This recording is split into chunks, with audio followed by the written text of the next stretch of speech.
Oh, I feel guilty interrupting this song. Hi everybody, welcome back to Chem 163. Sorry for the delay. I didn't set my alarm because there was no class on Monday, and I didn't think about that going to bed last night. And I woke up this morning and was like, wow, I feel so refreshed for a Monday. Yeah, it's because I woke up at like 9:15. Normally I get up at 8:30, so I was just like, oh crap. Gotta do all the things, including cook breakfast, so... I did that really quickly, and thankfully I wasn't too late. What are we going to do today? We're going to continue on Chapter 17. Everything that you see on the screen here is not what's going to be covered on the exam. For instance, I don't think that we're going to get to these last two sections. We're certainly not going to get to Chapter 20, but Chapter 20 is... I don't want to say rubbish, because I like Chapter 20, but it's just, like, not super important. This is probably the most important one, and we'll get to that today. We might get to collision theory today. We'll do as much as we can.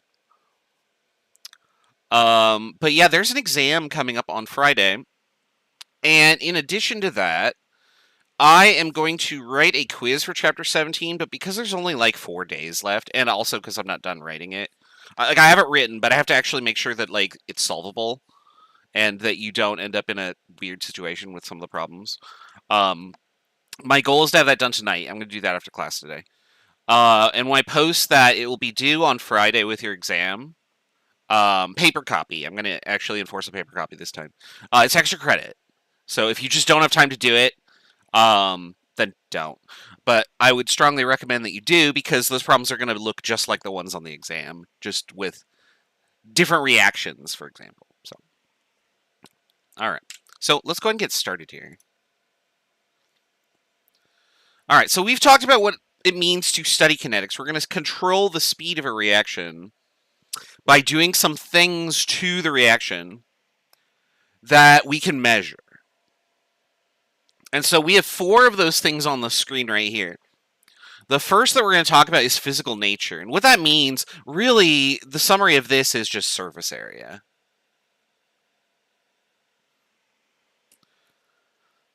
If chemicals react by physically bonking into each other, then we need a surface area in order for them to do that. If you can maximize the surface area by like grinding stuff up into a really fine powder, then you would maximize how fast the reaction would go.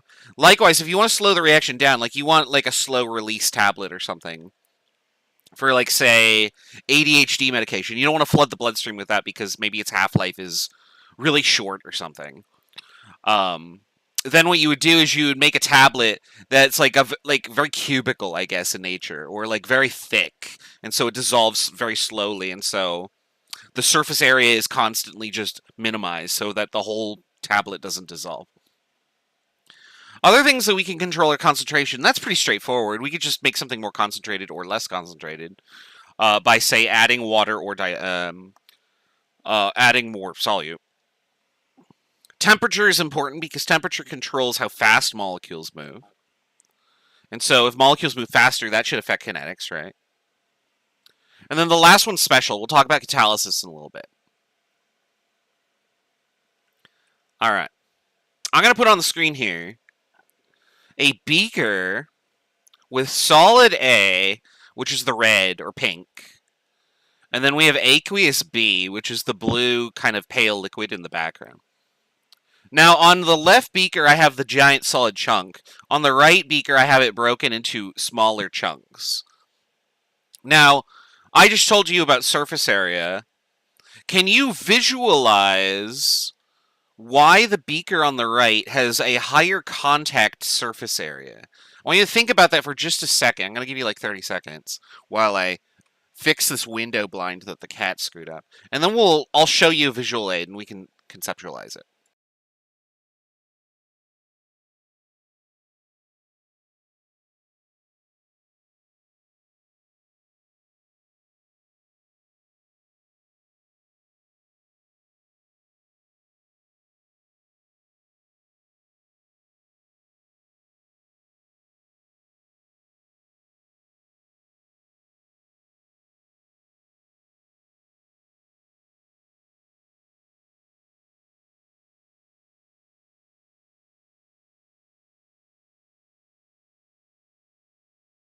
All right, sorry about that. The window is now curtain free.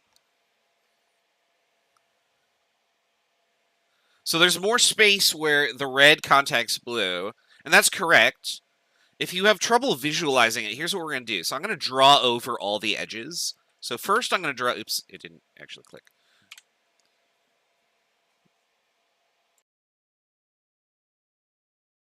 And then I'm going to suddenly cough, so sorry, I had to mute there. I'm going to draw over all the edges. So I've drawn in violet all the edges for the big chunk. And I've tried to reproduce those same edges over here. So you can see that there's a light violet. In fact, we can just zoom in here so you can see it more effectively. But then on the inside, I have these additional edges, and they're all dark purple. So the dark purple is bonus surface area that I get in this 2D representation. And so you can see as I get more chunks, I get more bonus surface area that I would color in dark purple.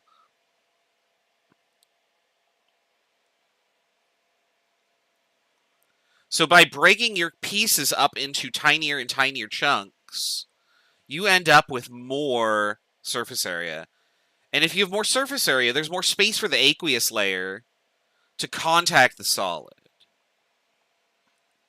So let's see this process in action here. So I'm going to open up this video, and hopefully it will work. Last week I had a hell of a time doing this for my other class. Oops, hold on. So it did work, thankfully. Let's get the window capture up here. That's not what I meant to do. There we go. That's not super helpful now, is it? I think this might be too big. There we go. Okay. Alright, so I'm going to hit play here. There are 3 beakers, and the beakers contain hydrochloric acid. Inside these little trays here are chunks of calcium carbonate. These 2 things will react together, produce bubbling and fizzing. This is basically the reaction that occurs when you consume something like Tums or some sort of antacid that contains calcium carbonate. Tums is entirely calcium carbonate. When it contacts the HCl, it will neutralize the HCl. But the speed of the reaction should be pretty apparent by the number of bubbles and how fizzy it looks and just its general appearance. So we're going to hit play, and I want you to tell me, based on the 3 beakers here, which one is the finest ground HCl? Or not HCl, sorry, calcium carbonate. So there's the first one. And you can see, like, the visible chunks in here. It's not super finely ground here. We're going to pour in the next one. We'll check out that one. And we can tell from that one's probably a little more finely ground. Let's look at the last one here.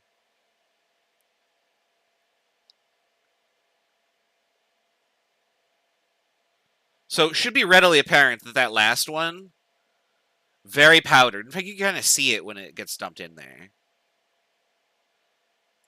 So how ground up these things are greatly affects our reaction speed.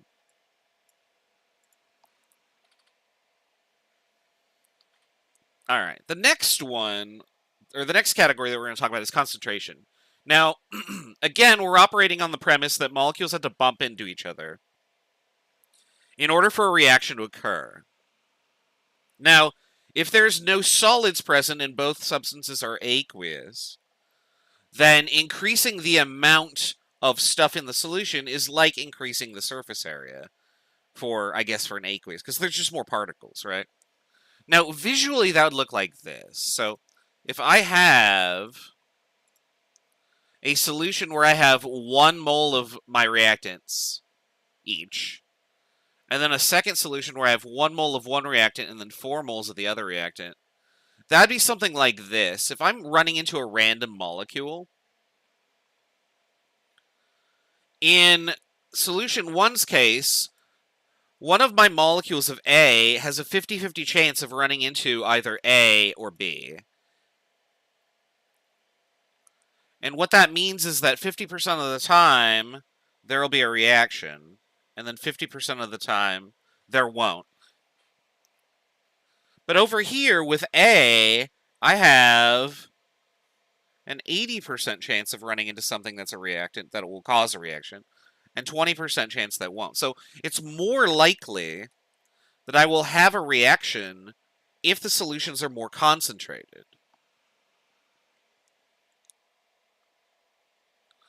Because on the grand scheme of things, there are just more opportunities to react. Now, I'm very, very simplifying this. I've cherry-picked an example because in reality, the main culprit that is getting in the way of causing the reaction is not like A bonking into A. It's A bonking into water.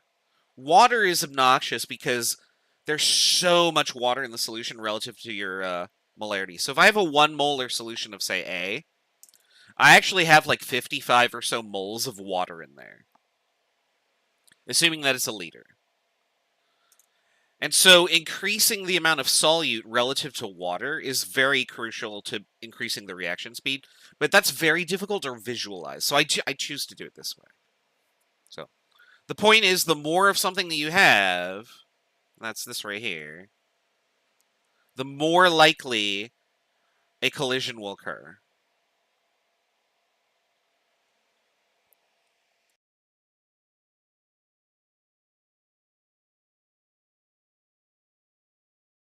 All right. Now, what if you're working with gases instead of aqueous? The exact same thing is true. With gases, the water problem doesn't actually exist because there's no water in the gas phase. If you just have gaseous A and B, then there would be nothing, and then it's more of a analogy related to what you see here. So,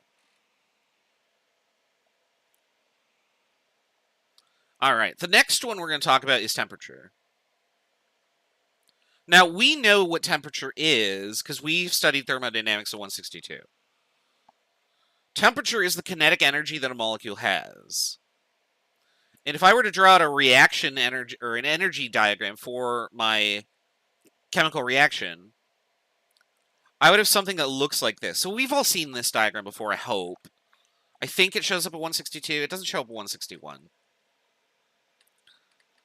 I haven't taught this version of 160, so it must show up at 162, right? If I have molecules at a higher temperature, they have more kinetic energy. More kinetic energy means that when two molecules collide into each other,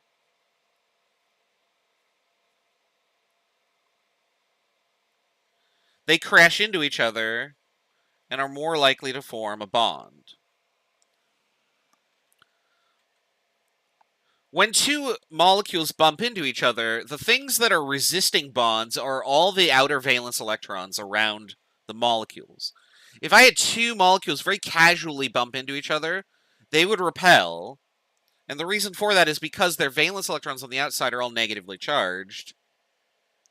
And negative electrons on one molecule meeting negative electrons on the other molecule would all resist each other. They don't want to be next to each other.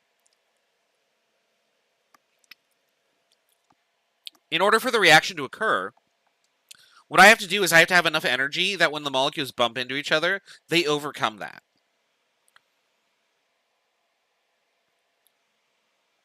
And so if my molecules collide into each other with enough kinetic energy, they overcome that force of repulsion, and then the electrons basically rearrange randomly, and then settle into the new lowest energy configuration, which is bonding.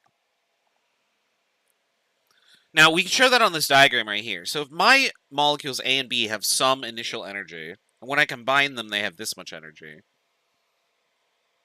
I might need a minimum amount of energy for the reaction to occur. And if my molecules have this much energy on average, then very few of them are going to have enough energy to get over the hump. You can think of energy diagrams as like a ball on a hill. If I put the ball here, it will fall and then it'll just roll over this way. There's not enough energy because I didn't get it high enough. I only got it to here. But if I can get the ball high enough to be up to here, when it lands here, it could fall in this direction. And when it does that, it would release all this energy as potential. With molecules, it's the same idea. If you can have enough energy to overcome this barrier, this is the activation energy, then the reaction will continue and you will get products. If you don't have enough energy, nothing happens.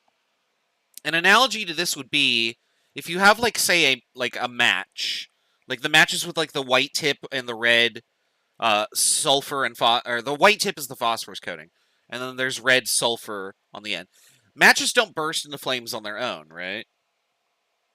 That would be awful. Can you imagine going to bed every night worrying about whether your matches are about to combust and burst into flames on their own? No.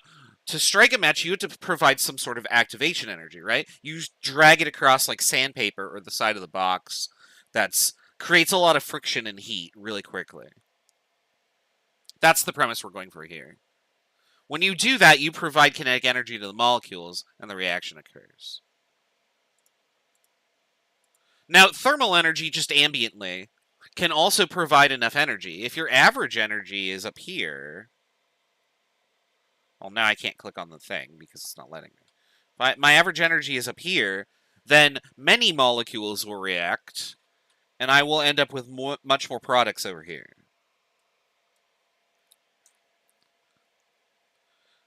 I went looking for a reaction that I felt was like a very visual example of this, and this is what I found. So these are glow sticks, and so what we're going to do... There we go. Here are my glow sticks. I personally think the one on the right is slightly less dim, but if you look in the middle here, they're roughly the same brightness. So that will be okay for us.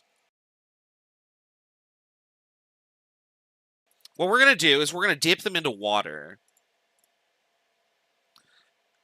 And you should be able to tell which water is which one's hot and which one's cold by the condensation on the sides. So that one's obviously the cold water because it's all condensation on the sides. Here's my hot water. And what I'm going to do is I'm going to do this. I'm going to advance the video by 5 seconds over and over and over. So here we go. Doot, doot, doot, doot, doot. Oh. So I'm going to do that again. We're going to go back to the start here. And we're going to do that again. Here we go.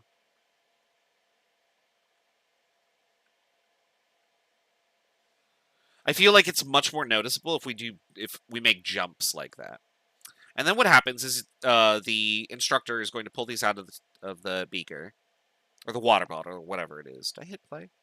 I did. There we go. And then there's our results. The reaction that is occurring here is called a phosphorescence reaction. And what is going on is that part of the reaction that is occurring produces light as a product. There are some reactions that glow, and the reason that they glow is because one of the products is light. Now, the faster the reaction goes, the more photons come out. You can see on the left that the reaction is going quite strong because there's a lot of photons. It's quite bright. The reaction on the right, however, has been suppressed because the activation energy is just too high for the majority of the molecules to get over because we put it in a cold bath. As a result, we don't see as much of the products, which in this case are light. Now, if you've ever had glow sticks when you were a kid... like, we would go to a place for, like, 4th of July, and we'd get, like, these little glow sticks or glow rings or whatever. And then our parents would say, put them in the freezer, they'll last longer. And then we would put them in the freezer and forget about them. But whenever you open the freezer at night, you'd see, like, this very faintly glowing glow stick. And if you pull them back out and let them warm up to room temperature, they get brighter, but not as bright as they were initially. Because the reaction does eventually decompose. And so you just don't have the reactants available anymore to do this reaction. And eventually the glow stick will die. But it is a really cool reaction. We actually did this in organic chemistry when I was in grad school. And I remember we made our reaction. We added the two things together into our vials. We sealed the vials. And we turned out all the lights and we had a rave. It was the dumbest thing I've ever done in the lab. It was really fun. All right, so that's temperature. The last thing we're going to talk about is catalysis. Catalysis is probably the most important thing here, but it is also the most nebulous, I guess we'll say, in terms of, like, what's the catalyst? And the answer to that is, well, you kind of have to just find out what a catalyst is for a given reaction. But the general definition of a catalyst is it is some substance that causes a reaction to go faster than it would without it. And when you do the reaction, the catalyst is not consumed. That's also very important. You cannot use up the catalyst, otherwise it's a reactant.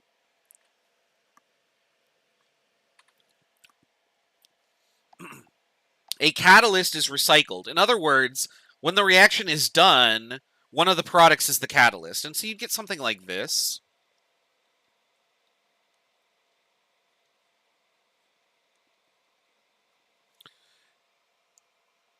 And because we have the same thing on both sides, we just cancel it out. And generally speaking, what we do is we write it like this. Catalyst. Catalysts go above the reaction arrow. So if you're ever looking at a reaction and you're like, well, why does it say, like, HCl up there? Or copper catalyst or whatever, that's because it's a catalyst. So that's what that means when we write something over the arrow. It doesn't belong in the reaction because it is a product and it's a reactant, because it's not consumed.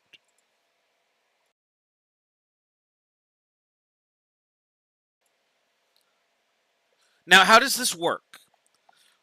If you could find the correct catalyst for a reaction, the catalyst will lower the activation energy. So if this is our uncatalyzed reaction, where here, let's go back to saying that this was my average energy, and I'm going to just draw this all the way across the screen.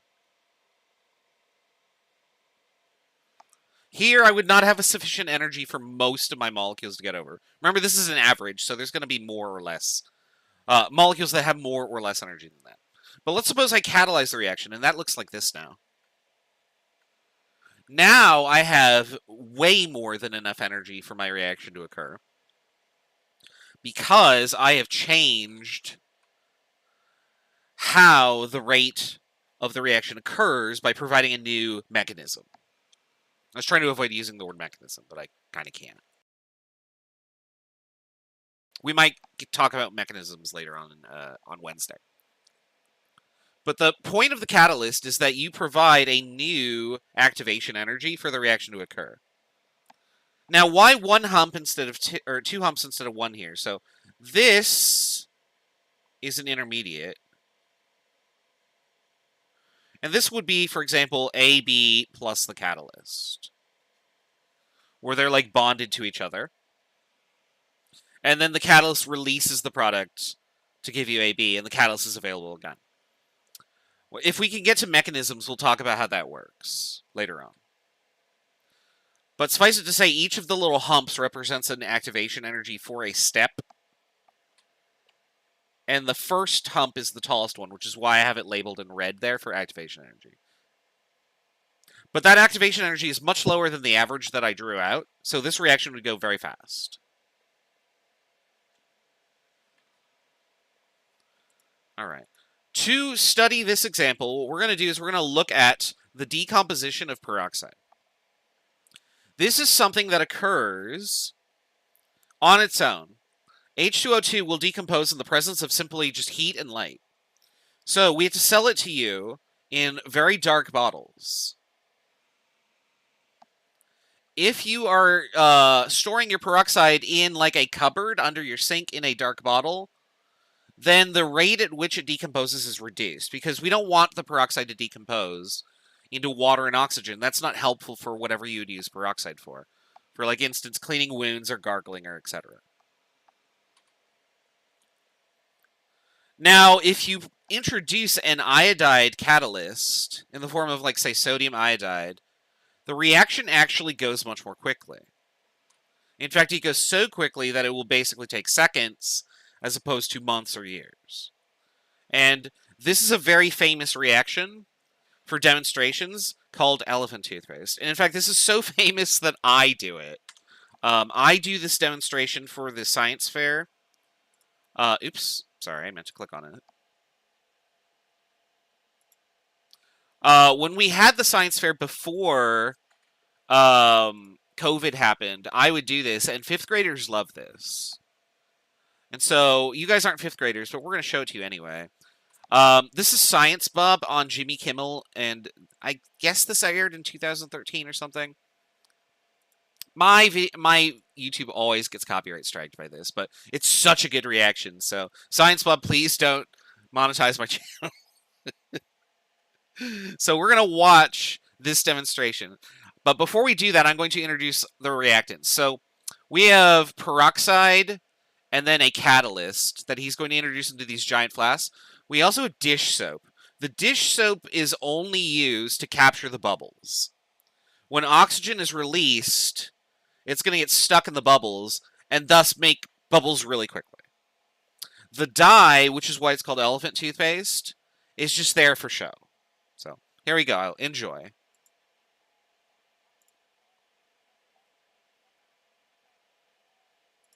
I just realized that I have no audio on your side, so we're gonna rewind this just a little bit, and we'll try that again. Sorry. All right. So, all right, so what do we do? We're going to get started. We're going to start with a little bit of, actually, dish soap. So if you want to put some dish soap in your flask. How much? Just a squirt? Yeah, a little more. That's good. Okay. So dish soap will keep the bubbles, because we're going to remove the oxygen. They'll hold the oxygen. Okay. So I'll put a little bit in here. All right. Next, coloring. We have green and red. Do you have a preference? I'll take red. All right. It's very Christmassy.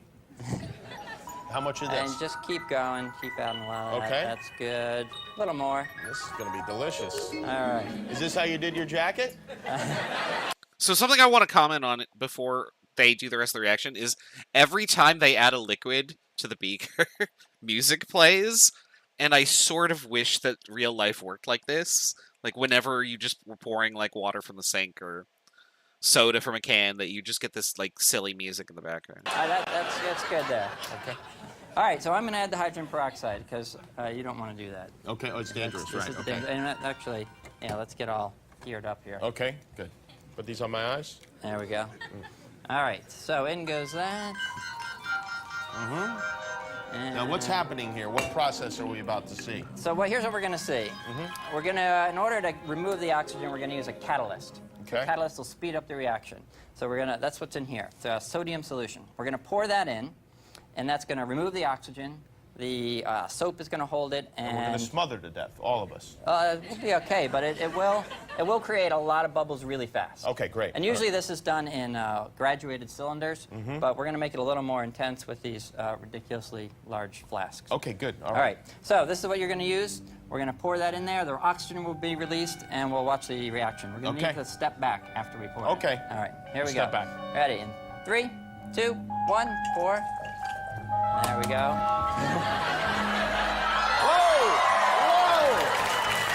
Wow, that's great. That's like Ghostbusters. Wow. Whoa! That's something. They weren't able to ever fix that light. So, yeah, that's how high up it goes. It goes like several feet in the air. That's one of my favorite demonstrations to do, like, at all. I've done that in the lab. I've surprised my students. I've been like, hey, watch what happens when I mix these. And then stuff just goes everywhere. And they're just like, what the hell? Unfortunately, like, because I'm not on campus this quarter, I don't have time to set that up. But if you're on campus next quarter, not next quarter, but next year, next spring, I suspect that we'll be doing the science fair again. And then I'll be back out, probably wearing my Roadhog mask with a giant megaphone. Doing chemistry for 5th graders again. So, let's put the summary on the screen here. These are the 4 things that we care about for determining how fast a reaction can go, based on things that we can control. So, we can change the physical nature of our substances, we can change how concentrated they are, we can increase the temperature, and we can add a catalyst or not, depending on what we want to do. All right, so here's my practice questions for you. So there are a lot of practical things that you can apply this to, and the first one that I have here is food. So I want you to think of 2 reasons based on, here, hint, these are some of the reasons. Try and figure out how these could apply. Why do we store milk in a sealed container in the refrigerator? Give 2 reasons. And then for the second practical question, let's suppose that a scientist has developed some sort of powdered chemical that reacts with water, and it turns blue. But after 10 minutes, the scientist notices that the reaction fades away. And she wants this to go longer so that she can like use it as a better demo, or maybe she wants it to go faster for a chemical test or something like that. So what could the scientist do if she wants the reaction to go longer, and what could she do if she wants the reaction to go faster? So think up those answers, type them in the chat when you're ready, and we'll go over the answers together in about 4 or 5 minutes.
1 more minute, we'll go over the answers.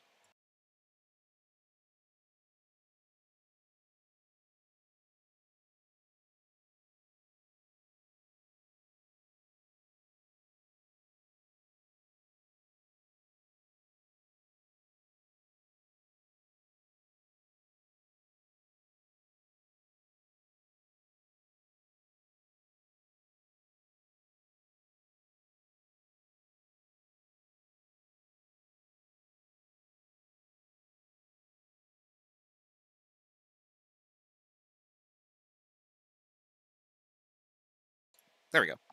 All right, let's go over the answers here. So the most obvious reason that you'd put something in the refrigerator is because, well, it's cold, right?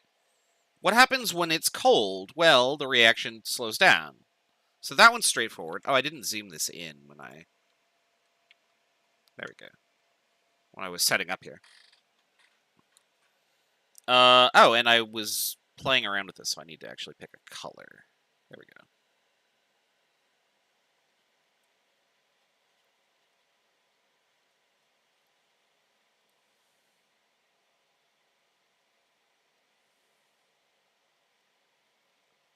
And so we'll say that the reaction that we're trying to prevent is spoilage. And to reduce that reaction rate, we cool the milk down. So that's good. Now, a catalyst could be something that occurs. What really is happening is that oxygen in the air is a reactant. Like, the bacteria need oxygen in order to facilitate metabolism. The better reason that I had come up with, I mean, it's not better because I thought of it, it just was the one I thought of, was that if this is my milk jug, and my milk is filled like this, then the headspace right here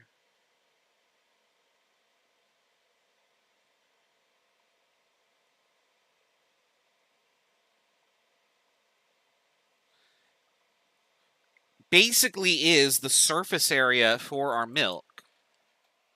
That's where anything that is inside that headspace, which would be a very small amount of oxygen, can contact the milk. So basically what we're doing by storing it in this container is we're minimizing the surface area. This would be opposed to, say, having this milk just sort of splattered out all over like a puddle. Then it would spoil very quickly. Obviously, you don't want to store it as a puddle unless you are a kitten. In which case, storing everything as puddles so that you could just walk over and then drink from them is preferred.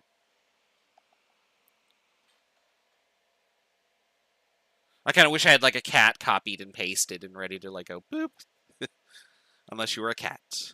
So, oh, excuse me. Sorry, I'm getting over a sinus infection still. All right, so that's the first example here. We can actually just go back to the screen now for these right here. So if I want to make the reaction go longer than 10 minutes, what are things that I could do to increase the length of how the reaction went? I don't want the reaction to go super quickly because it would expire, it'd be done. So in order to slow the reaction, I could take the powdered chemical and I could change its physical nature. So I could press it into like a tablet or something like that slowly dissolves. What else could I do? I could dilute the solution by adding water. That would lower the concentration. I could do the reaction at a cold temperature, like I could put it in an ice bath. Or I could just not use a catalyst. Maybe the reaction is catalyzed, and I am putting it in like a solution with that. Like maybe it needs copper. I could just not add that. If I wanted to speed up the reaction, I would do all the opposite of those things. So I would try and grind it up as finely as I can.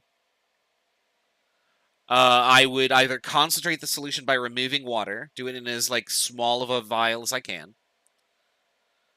I would increase the temperature so I could heat it up. And if a catalyst was available that was known, I could add it in there. Now, the thing about catalysts is that you really just have to try reactions in order to figure out what they are. You can gain some information as to like why something would work based on like maybe it's electronegativity or other reactions with this produce similar results or something like that. In biology, it's much more difficult to predict that. So I'll leave that for you to discuss in bio. But catalysts are very important to the sustenance of life. Basically, all biological reactions that go on in your body are catalyzed at room temperature or at body temperature, which would be, I guess, would be 37 Celsius instead of 25. Because normally those reactions go too slowly to support life, but by catalyzing them, we can sustain the biochemical processes that are needed for us to function, basically. All right, if you have any questions about how we can control kinetics, let me know. We're going to dive right back into the math part now. Actually, let me look at this. It might be time to take our break. Oh, yeah, because this is long. Yeah, you know what? Let's take our break now. It's a little early. But then we'll have, like, a big stretch that we could just do rate laws for. So, I'm going to go over here. I'm going to go put Zelda Wave back on for 10 minutes. So, let me get the timer up here. No, I don't want to update. And where is my screen here? There it is. Oh, I gotta close all these other videos. Alright. Got it all set up, so I'm gonna do this. And we'll see you in about 10 minutes.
There we go.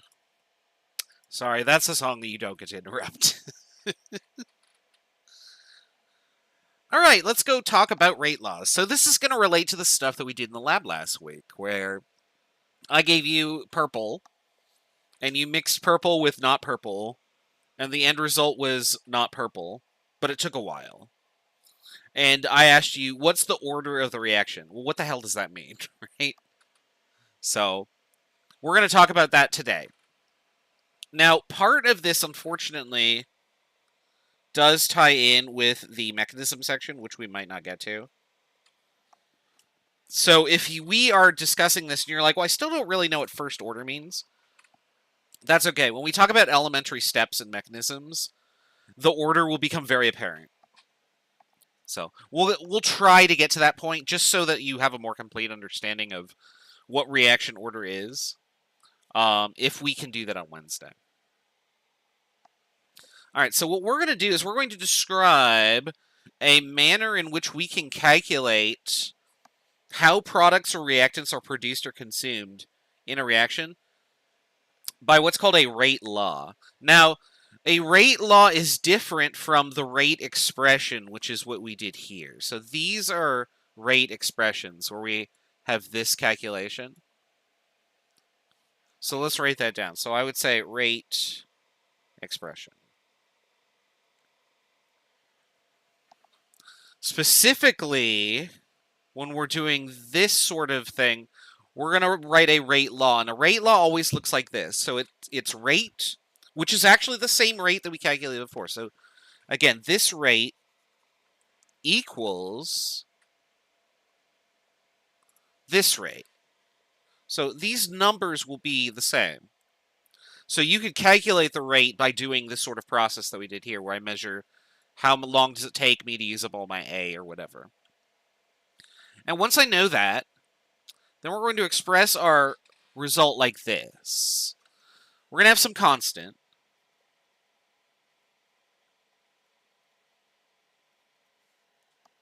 And that's going to equal to the concentration of reactants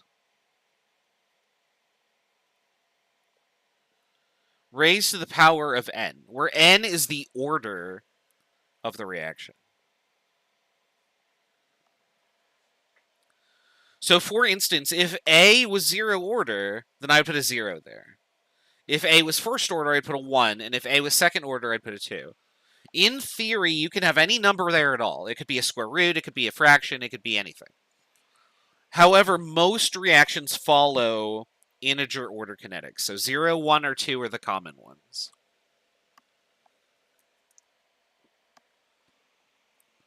There are some reactions out there where like -1 is possible. Where adding more of something causes the reaction to slow down. Because it like inhibits the reaction. So for example, like in enzyme chemistry, adding an inhibitor would slow down the reaction. Its rate order might be -1 or something like that. Oops. Now, you can never tell the reaction order from an equation. This is super important. A lot of the reactions that we're going to do are going to look like you can say, well, there's 2 reactants, so the order must be 2. And it turns out that that's totally not the case. I'm selecting those reactions for a very specific reason. One is because they're very simple. And so that we can model them effectively. Excuse me. But the second reason that we're doing that is because I have data for them from a textbook. So these are experiments that I can collect data for and actually use as practice problems. So be mindful that I am not getting the rate order from the equation. We're getting it from somewhere else, and that somewhere else we're going to talk about in the mechanism step. All right. We're going to call these, or like for whatever n it is, we're going to call it, that's its order. So 0 order would be n equals 0. First order n equals 1. Second order n equals 2. And these all have effects on A. So this would be affected by A not at all because A to the 0 equals 1. So no matter how much A you have, the rate doesn't change. For n equals 1, you would multiply your rate constant by how much A there is. So as you run out of A, it slows down. Because you'd be multiplying your rate constant by a smaller and smaller number. And then for n equals 2, as you run out of your stuff and it gets smaller and smaller and smaller, the effect is more magnified. Because a smaller number squared is even smaller, which you then multiply by the rate constant. So remember that we're always looking at this equation. Rate equals k times a to... Oops, we used n, sorry.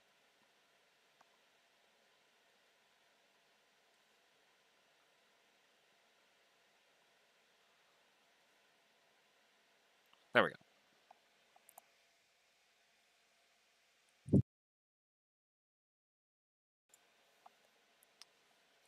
Here's what our graph looks like for that.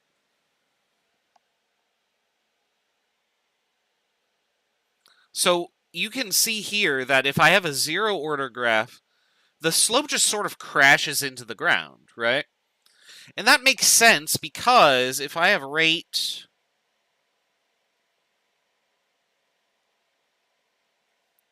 equals k times a to the 0, and this becomes 1, because anything to the 0 is 1, then the rate of the reaction will just be some constant amount k, and so the slope will always be this number.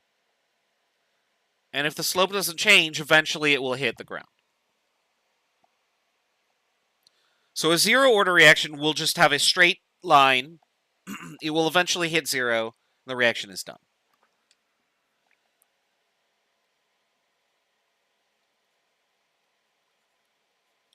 For a first order expression, as this number decreases, then the rate decreases too. And so the slope of this is going to get more and more, or I'm sorry, it's going to decrease more and more and more. So here would be my slope that's a large slope. This would be a less large slope, and this would be a 0 slope if I could draw a perfectly horizontal line.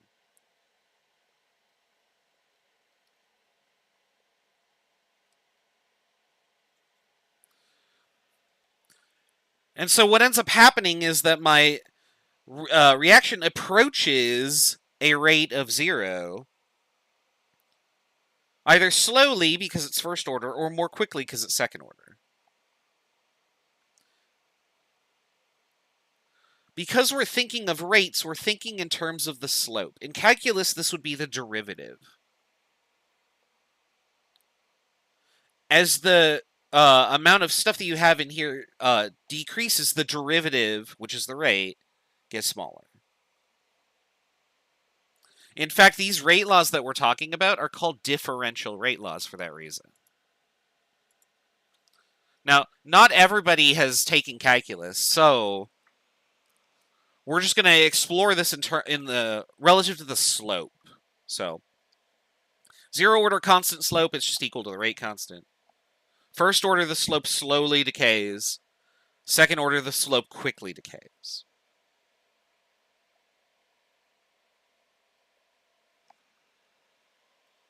All right.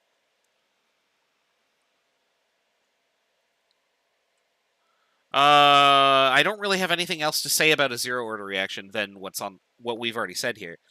This is interesting down here. Personally, I think that this is interesting. What sorts of things follow zero order kinetics? Reactions that tend to follow zero order kinetics are things that happen on surfaces. So, for instance, if you have hydrogen, like the reaction of hydrogen and ethylene on a platinum surface, the amount of stuff that you put into the reaction doesn't matter as long as you don't saturate the surface. The reaction will go as fast as the surface can accommodate. So things that, like, reactions have to bonk into like a solid in order for them to occur. The example I have here is the catalytic converter in your automobile exhaust.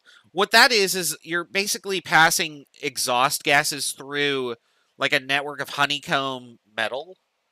Like, it's metal shaped like a bunch of honeycombs, I think. And the gases will bonk into the palladium or platinum surface on there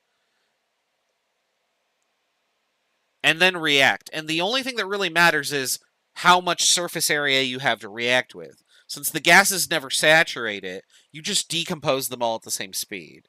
Whatever bonks into it decomposes. So it's zero order with respect to the stuff.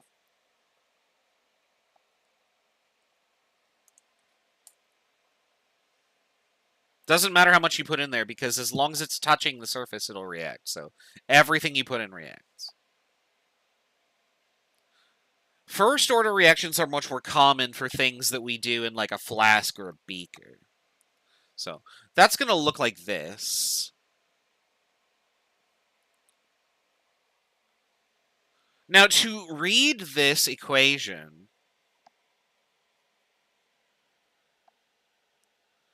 this reaction, written as such, rate equals Ka1. If I took the derivative of this with respect to time, I get this as my result.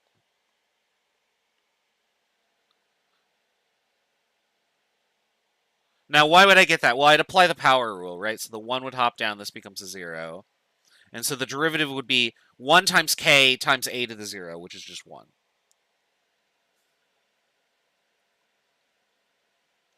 So I know I said I'm not doing calculus, but for those of us that did have taken calculus, if the derivative is k, then the slope of a first order equation will change at a constant rate, and that constant rate will be k. And so if we go back to this curve over here, this curve is decaying at a constant speed.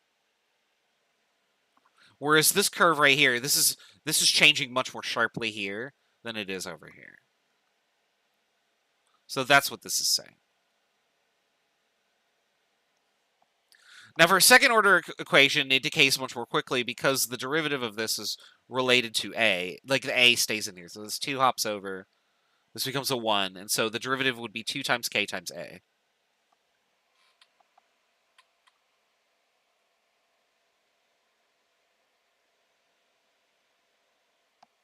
How do you figure out the rate of a reaction?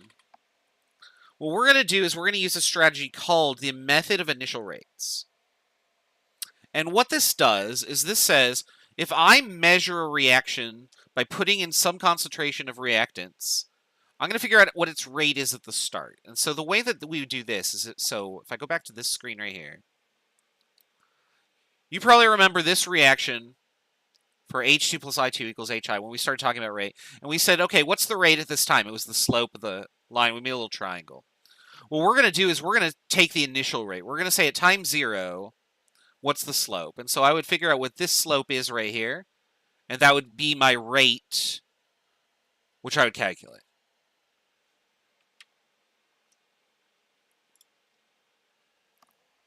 And so we have tabulated those numbers in the table for some reaction.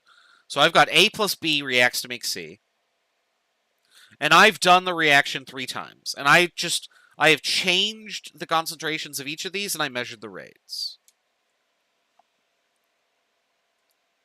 To figure out the reaction order, what we're going to do is we're going to compare 2 experiments together, say these 2. When I select 2 experiments, I need to make sure that something in that experiment is constant.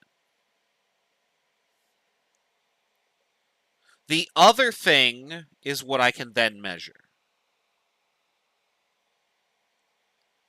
So if I compare experiments 1 and 2, A is constant and I would find the order of B. But if I do instead, say, reactions 1 and 3, then B ends up being constant, and then I would solve A. If I were to try and do reactions 2 and 3, that would not work. And the reason for that is both of them change. So I don't know how to solve for the order.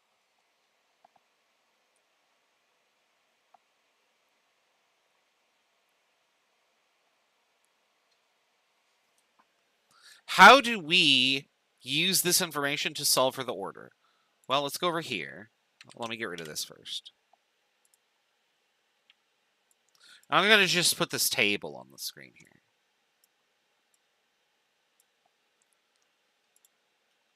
All right. Remember that we are solving for a rate law that looks something like this, right? I want to say n for that.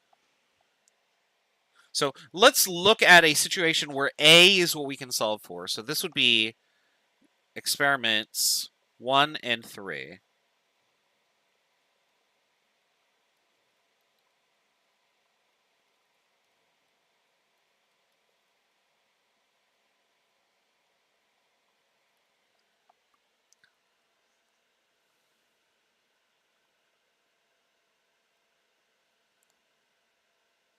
And so what we can do is we can say, for experiment 1, we know that the concentration of A is this. I want to put more space here, actually. I just realized, so.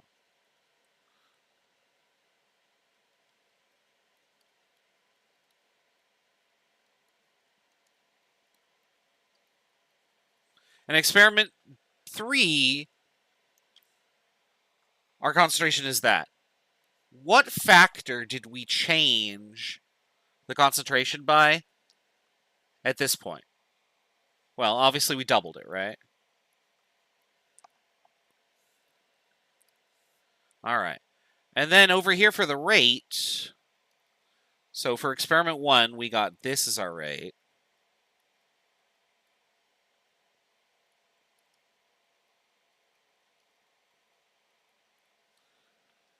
And then over here, for experiment 3, we got that as our rate.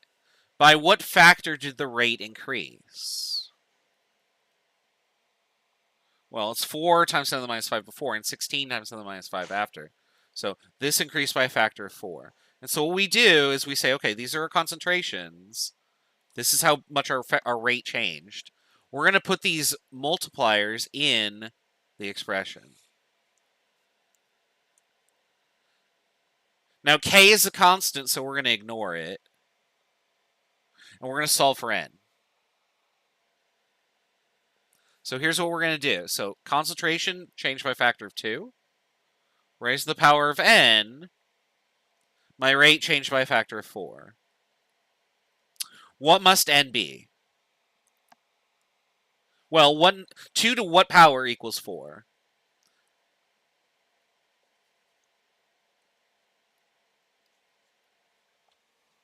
Must be second order, right? Now, if you weren't sure what it was, like you had numbers that were related to something, and you just, like, for example, you had this, and you're like, I don't know what that is. So if it's not obvious, here's what you can do. You can natural log both sides. And then using the laws of natural logs, natural log of this thing is equal to this. And then you just divide.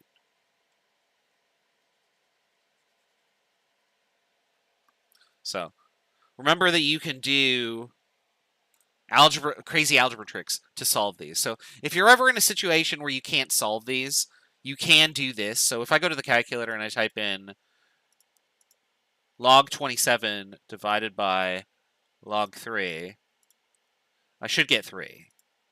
There you go.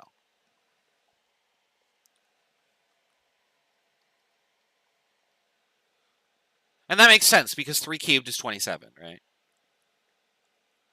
Now, because the orders we're working with are going to be 0, 1, and 2, you should be able to solve for these. But if you have like a weird situation where you just can't think of like, I don't know what 4 squared is. I don't know how to really 4 and 16. Like you're having a brain fart, but you remember algebra, you could do this. So this is the actual mathematical way that we're doing this. All right, so going back up here, we have solved that the order of the reaction with respect to A is second order. Now let's do the same thing for B. So we're going to look at experiments 1 and 2 here. So A is constant.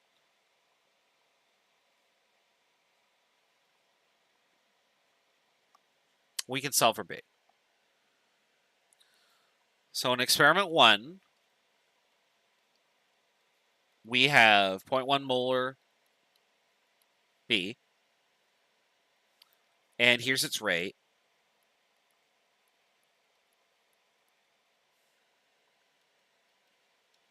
In experiment 2, we have 0.2 molar B. And here's its rate.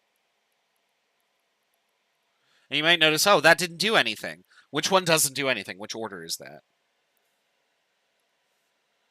All right. What was the change in rate here? Well, it doubled. But here, it didn't change at all. So it's the same number, right? Okay. What must n be? Well, anything to the 0 is 1. And so there we go. So B is 0 order.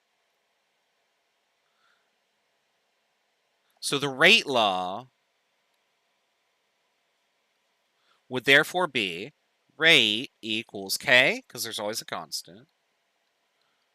A, we said was second order. And B, which is 0 order.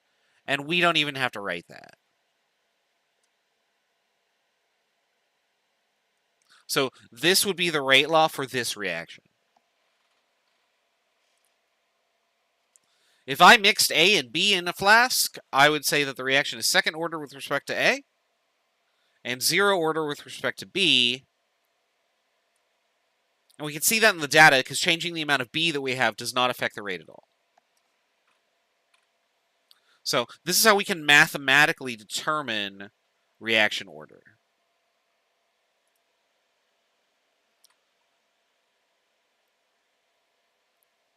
And so these slides are just me solving that. There's your rate law. All right, so now what I want you to do is I want you to try that. I'm going to give you a data table. Oh, well, we got to calculate the rate constant, don't we? Let's talk about the rate constant first. Let's figure out how to calculate the rate constant. So if I go back over here, let me do this real quick. And I look at my rate equation here, I get this. So here's my rate law for my expression. So now what I can do is I can use any experiment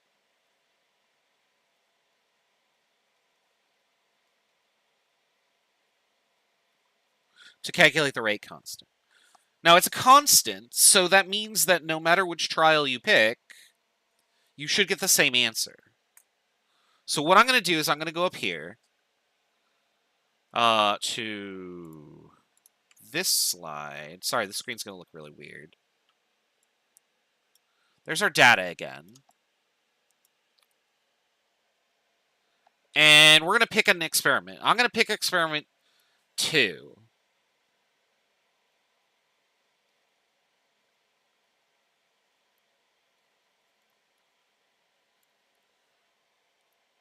Using experiment 2, I know that the rate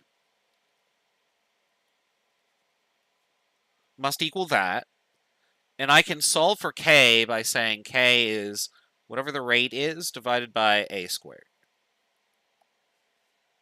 And so we're just going to plug in the numbers. For experiment 2, the rate was 4.0 times 10 to the minus 5 moles per liter per second.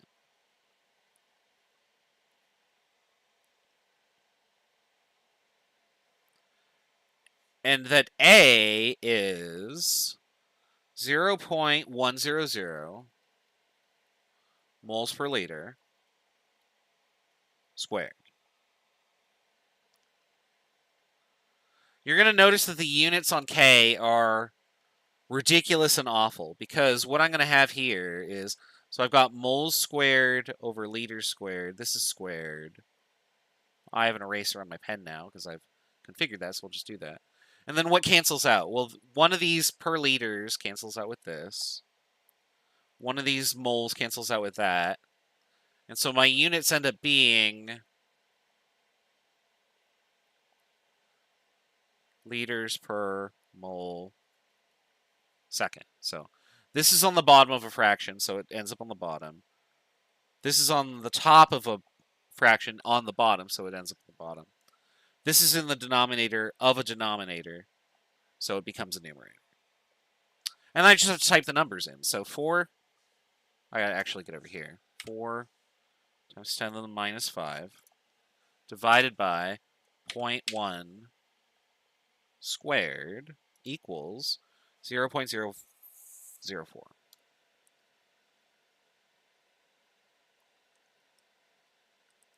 Why isn't the pen go back? There we go.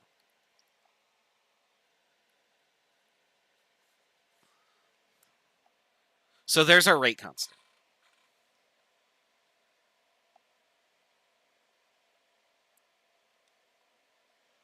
So calculating the rate constant is not terribly difficult, but the units are kind of miserable.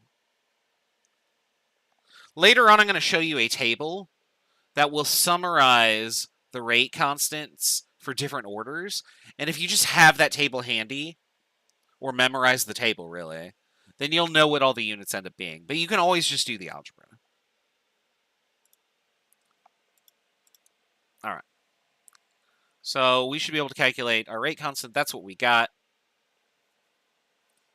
I've written this as inverse molarity, which is really just liters per mole. So same thing as what we got. All right. I'm going to give you some data. So I'm going to give you this reaction. We've got NO and H2. And what I want you to do is I want you to first tell me the rate law. So figure out what the order is for NO. Figure out what the order is for H2. Once you've got the rate law expression, tell me what the rate constant value is.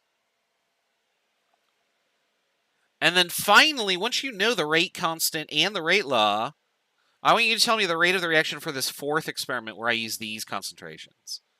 Think of this as an experiment 4.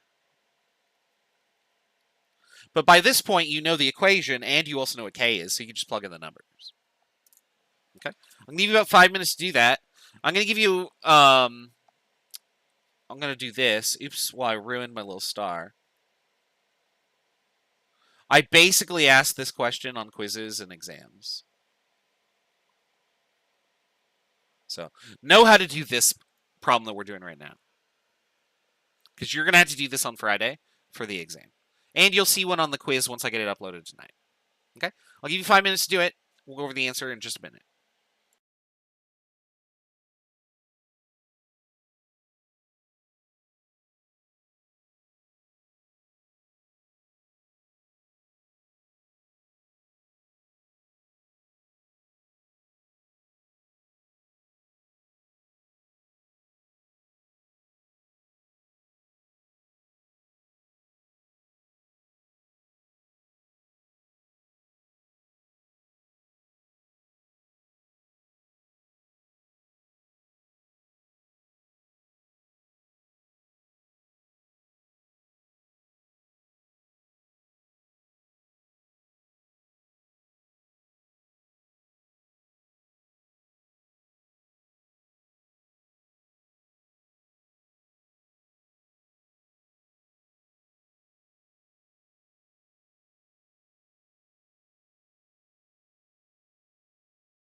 1 more minute, we'll go over the answers.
All right, let's go over the answers here.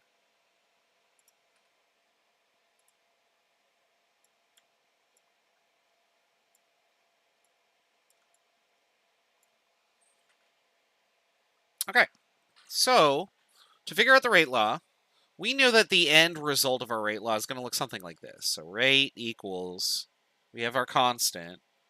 We got 8. I'm going to do NL first because that's,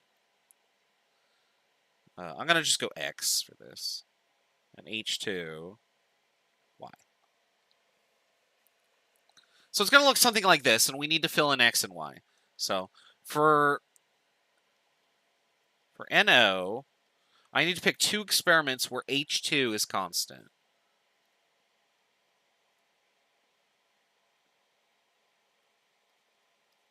And that's experiment 1 and 3.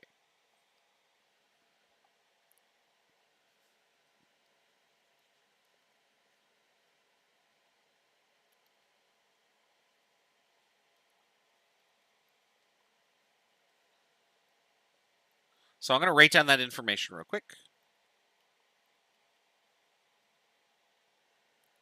I guess I'll just put the units here. That's fine.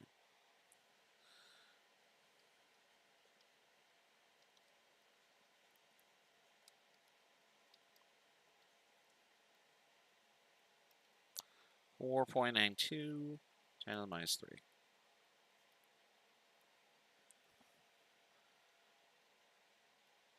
There we go. All right, what did I change by a factor of? So here I doubled. Here I don't know off the top of my head. I'm going to assume that that's a 4.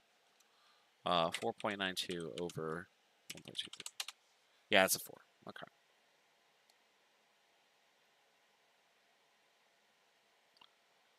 So if that's the case, then we know that doubling the concentration gives 4 times the rate. So NO must be second order, because 2 to the 2 is 4. So we'll go up here, we'll edit that in. And now we got to solve for H2. So let's do that.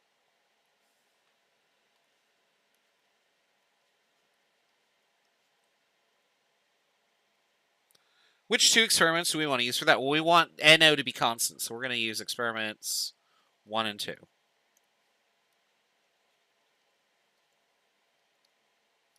And so H2 for experiment 1 is 10, or 0.10, sorry.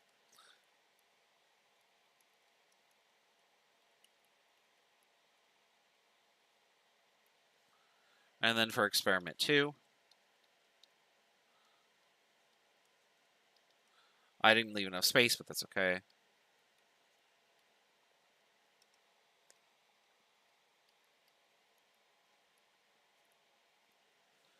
There we go. So we got that. I doubled this. And this got doubled too.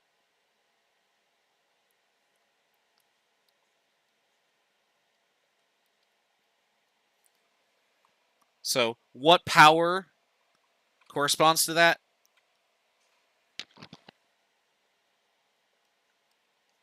Must be first. 2 to the 1 is still 2. So we'll go up and edit that in 2. And there you go. So this is our rate expression. Sorry, not rate expression. This is our rate law for this reaction.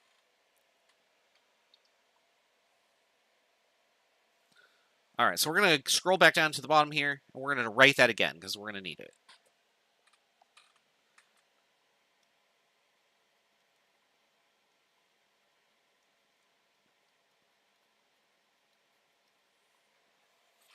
All right, next question.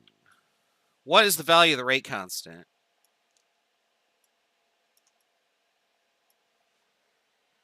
So let's do that. So I'm going to use any experiment I want. I'm going to use experiment 3 because why not?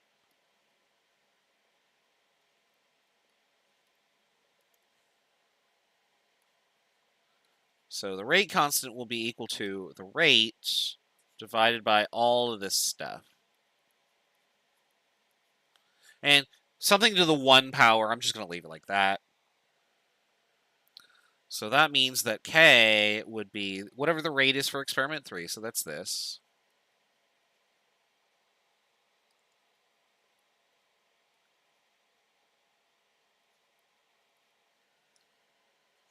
I'm going to just leave these as moles per liter as capital M for molarity. We'll see if that makes this easier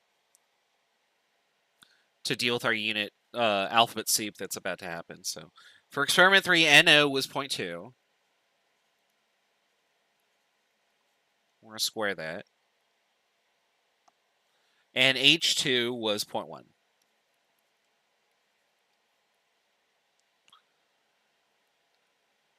All right, I'm going to cancel one of these with one of these.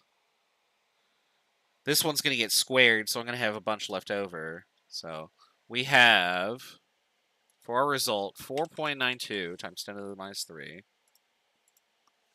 divided by parentheses 0.20 squared times 0.1, close parentheses.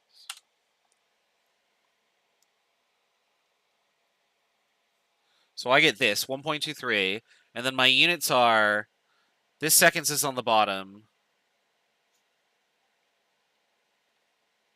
and then I have molarity squared, which you could also write like this. Either of those is fine. So we do want the units. The units are important.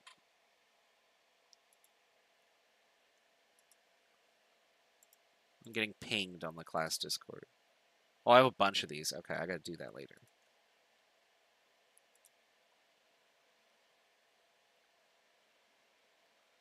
So there's our rate constant. Remember that when you do a constant, it's gonna have units in it, so you gotta include the units too.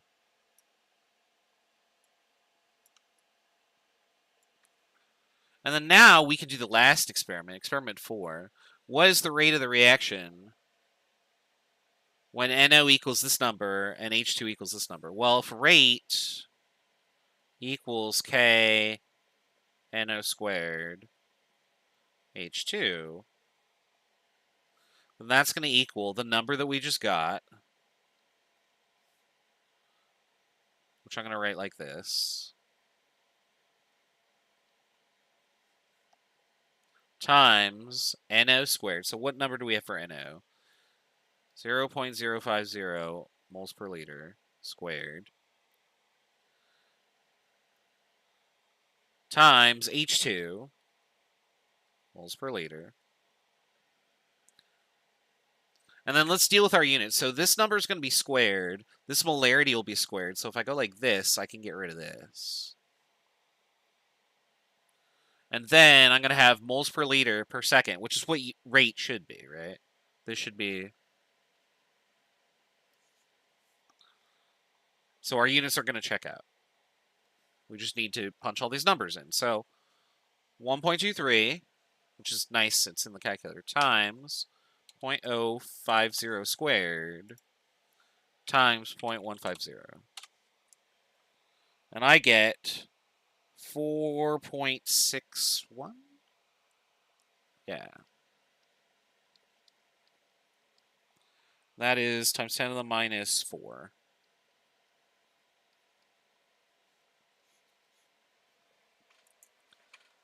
So with this setup, my initial rate would be much slower than any of the other experiments. Can we rationalize that by looking at this?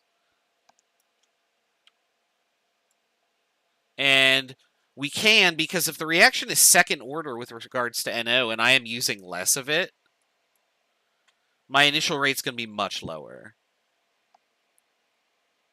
Even though I have more H2 than most of the trials. So yeah, because I have a smaller number here, the rate's going to be smaller. So that checks out compared to the other experiments we did. All right, that is how we determine reaction orders and rate constants. Now, there's normally another kinetics lab that we do, but I just couldn't squeeze it in here, and also we'd have to do 2 kinetics labs. And that lab would help you do these calculations where you'd like measure, you'd actually take a stopwatch, time how long it takes for a reaction to complete, and then do this sort of calculation with it once you know all the initial rates. Unfortunately, I didn't have time to do that. So, all right. So last thing we're going to do before we call it a day here. All these rate laws that we've been talking about are differential rate laws. And the reason for that is because they are rates, they are changes in concentration divided by per seconds, for example. What we're going to then do is we're going to have a different set of rate laws that we can use for a different purpose. And so these are going to be called integrated rate laws. So here's the first order rate law. And so this is our rate expression.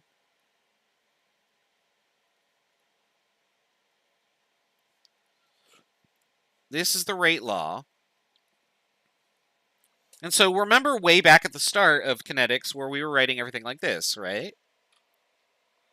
The change in A with respect to change in T is equal to our rate law. And what we're going to do is we're going to do calculus. So I'm going to integrate this, and I'm going to integrate that. And I keep telling you I'm not going to do calculus, but if you've taken Math 152, I believe it is, you know how to integrate these two reactions, right? You move all the A stuff to the left, and you move all the T stuff to the right, and you get dA over A equals K dt. And you could integrate both of those, right? And that would look like this. And so this is called the integrated rate law because we can do integral calculus. Because we know that the integral of dA over A is natural log of A, right? Plus a constant of integration. But that's going to be what this is, right?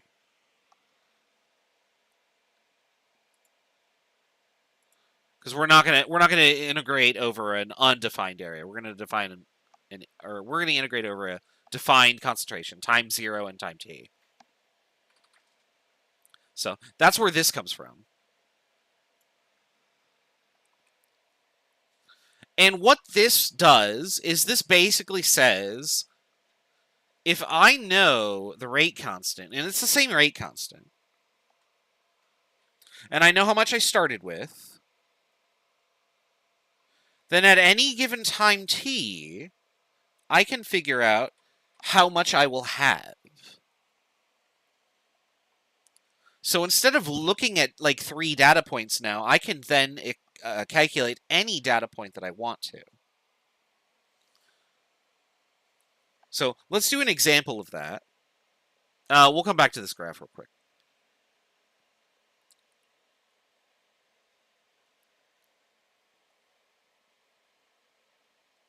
And we're going to follow first order kinetics to show that this data works out. So what we're going to do is we're going to assume that it's first order.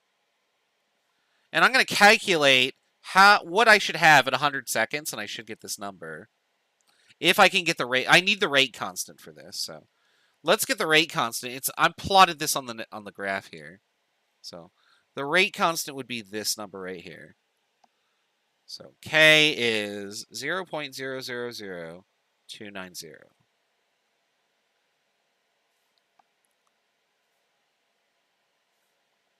And that should be per second, I believe. All right. So what we're going to do is we're going to use that number. I'm sort of doing this experiment not in a way that it is intended. Why is this not... What is going on here? Oh, okay. Sorry, I'm trying to delete the whiteboard here.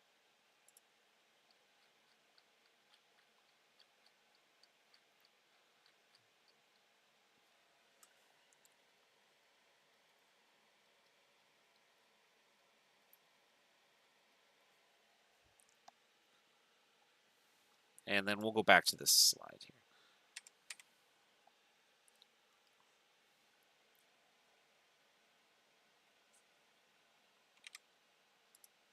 All right.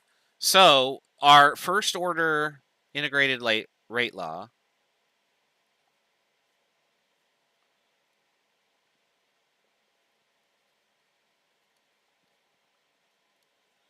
is natural log of whatever we have at time t equals minus kt plus natural log of whatever we have at time 0.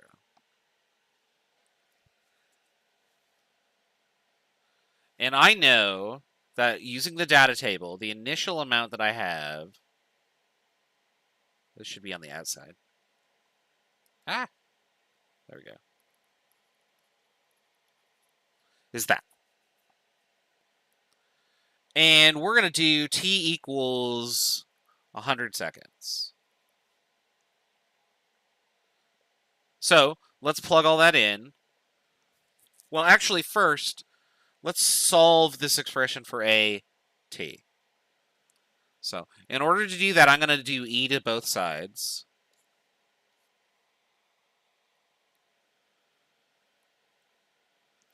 And so that's going to look like this. Well, e and natural log cancel out. So a at time t is going to be exp of minus kt plus natural log of a at time 0. I could simplify this e to the kt, and then times a0, but we'll do that when we talk about the Arrhenius equation. So this is just fine for now. All right, so our rate constant was 0.000290 per second times 100 seconds. So those will cancel. Plus natural log of whatever the concentration of A was. And A was 0.100. Now, when this and this cancel out, this unit will stick around. So our answer will end up being in moles per liter. So now we just got to punch all that in the calculator. So we got to do I have an e to the x button on this calculator? I really don't. Okay, so e to the parentheses. Well, let's do 2 parentheses. So negative 0.000290 times 100. So that's my first term, plus natural log of 0.1. Close parentheses. So that's my e term. And when I hit enter, 0.0971 is what I get. And that should match what our data entry is for time t equals 100, and lo and behold, totally is. Well, now you can't see it because I drew on it, but...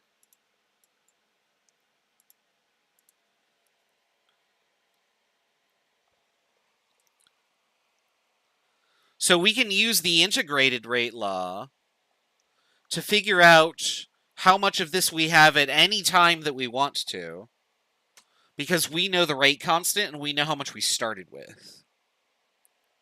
It's just going to be a matter of algebra, which at this point isn't too bad. As long as you know how to deal with natural log and E, you'll be okay.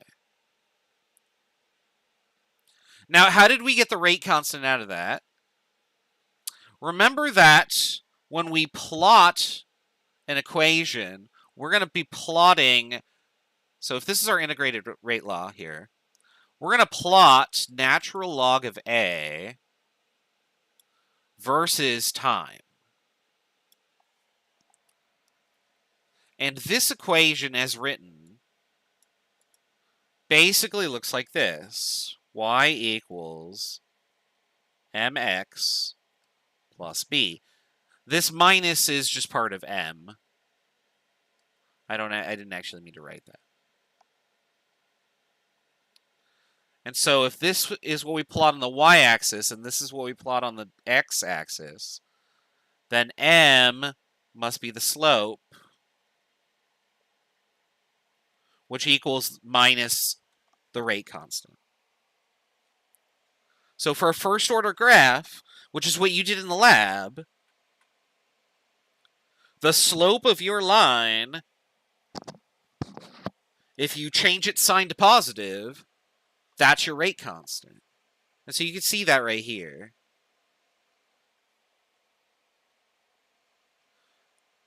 And so this is the part in the lab where if we were to do this lab now, you would immediately be able to look at it and go, oh, okay, yeah, duh.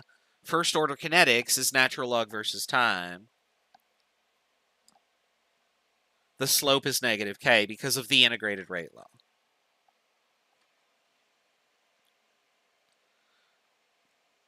Now, interestingly, the y-intercept is going to be equal to the natural log of how much you started with. So if you know how much you started with, you can check that for error. Or if you don't know how much you started with, then whenever you hit start on the thing, whatever your y-intercept is for your line, that'll tell you how much you started with, as long as you calculate it as such. You have the natural log of the initial amount. So if I take this data here and I plot it graphically, for example, here's the equation that I get. So this must be the slope. That's how I got this number. The amount that I started with must be natural log of the amount I started with must equal negative 2.32. So I could solve for that.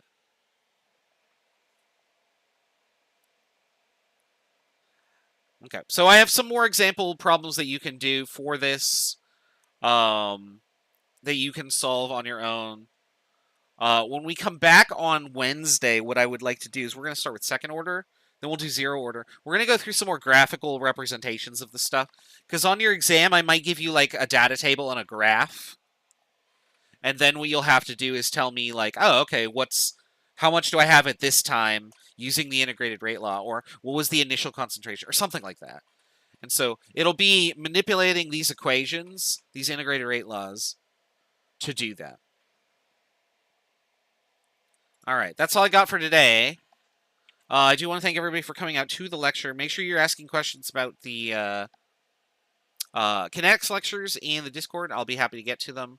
I am a little behind on grading because I'm writing the exam and stuff today.